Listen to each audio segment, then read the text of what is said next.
आज बहुत ही शुभ दिन है और हमारी संपूर्ण की सदस्य एवं अन्य संगठनों से भी लोग यहाँ पर मोदी जी को बधाई देने के लिए आए हैं, जो अभी तक कोई ना कर सका।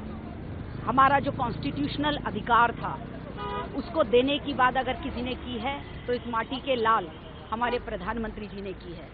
अभी तक भी वो महिला केंद्रित सभी योजनाओं पर काम कर रहे थे।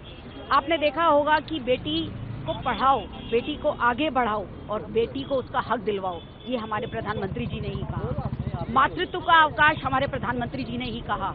और अब 2029 में हमारी पार्लियामेंट के अंदर हमारी महिला शक्ति की आवाज गूंजे, उसका भी प्रचार प्रसार हमारे मोदी जी ही कर रहे हैं और इसको लागू करा रहे हैं। मेरा सबसे अनुरोध है, वो बहनें जो अपने घरों में भी बैठी हैं, हम आबादी के अंदर लगभग 50% हैं, हम सबको ये अधिकार देने का काम, औरतों के मसीहा अगर उन्हें कहा जाए तो ऐसे हमारे प्रधानमंत्री जी ने किया है।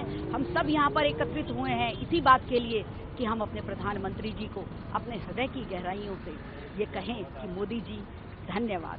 अब संसद के गलियारों में, विधानसभा के अंदर महिलाओं की आवाज गूंजेगी, माँ की आवाज गूंजेगी, मातृभूमि की आवाज गूंजेगी, जगन माता की आवाज गूंजेगी, जो संवेदनशीलता के साथ अपने घर, परिवार और देश के हित के लिए काम करेगी। मैं अंबेडकर जी की जयंती पर अपने हृदय की गहराइयों से उन्हें भी श्रद्धा सुमन अर्पित करती हूँ।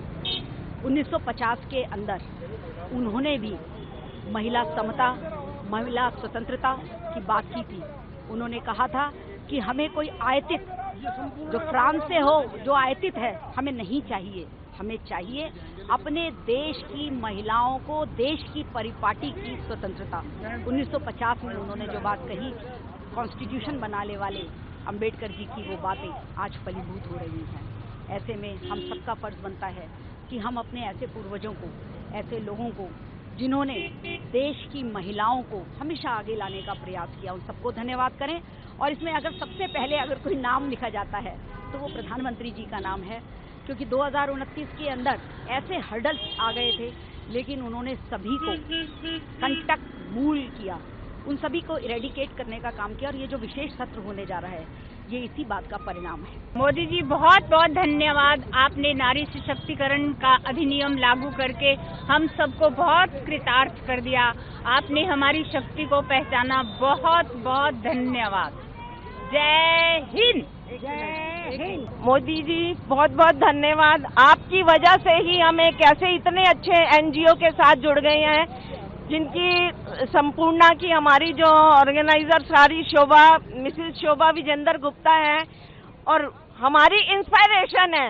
हम बहुत अपने आप को मतलब क्या करें, ब्लेस्ड फील कर रहे हैं कि हमारी जो है नायक, हमारी जो नायिका है संपूर्णा की श्रीमती शोभा विजेंद्र गुप्ता है। संपूर्णा जिंदाबाद। आज हम यहाँ पे संपूर्णा ऑर्गेनाइजेशन की तरफ से इकट्ठे हुए हैं मोदी जी का धन्यवाद देने के लिए, क्योंकि मोदी जी ने जो किया है वो बहुत ऐतिहासिक है। एक पूर्ण रूप से महिलाओं को सम्मान देना, इतनी बड़ी, उसमें 48.5% महिलाओं को जो अपना क्षेत्र है या जो यहाँ का वो है, उसमें 33% महिलाओं को आगे लाने का काम सिर्फ मोदी जैसे राष्ट्रपिता ही कर सकते हैं। सही मायने में अगर किसी को राष्ट्रपिता कहा जाएगा, जिन्होंने बेटियों के लिए सोचा, जिन्होंने माओं के लिए सोचा, तो ऐसे जो व्यक्ति हैं वो सिर्फ एक राष्ट्रपिता ही हो सकते हैं, जो उनके लिए। और मुझे लगता है कि महिला के दिल से निकलेगा ये चीजें, क्योंकि कहीं ना कहीं महिलाओं का शोषण किसी न किसी रूप में होता ही रहा है। ऐसा नहीं है कि नहीं हुआ, काम बहुत हुए हैं, लेकिन मोदी जी के आने के बाद विशेषकर जो बेटियों के लिए कानून बनाए गए, जो माओं को एक सम्मान दिया जा रहा है 33% का, यानी कि 33% महिलाएं जो समाज में हर तरह से काम करती हैं, सामाजिक तौर पे काम करती हैं, लेकिन उनको कहीं ना कहीं आगे आने का मौका नहीं मिलता था। तो आज वो खड़ी होकर जाके अपनी बात रखने में सक्षम है, राज्यसभा में जाके या पार्लियामेंट में जाके वो समाज की ऐसी चीजों को उजागर करने के लिए सक्षम है जो वो खुद महिला होते हुए महसूस करती है। तो मुझे लगता है कि उनका बहुत बहुत धन्यवाद है, इतना बड़ा ऐतिहासिक फैसला लेने के लिए। दिल से उनका धन्यवाद।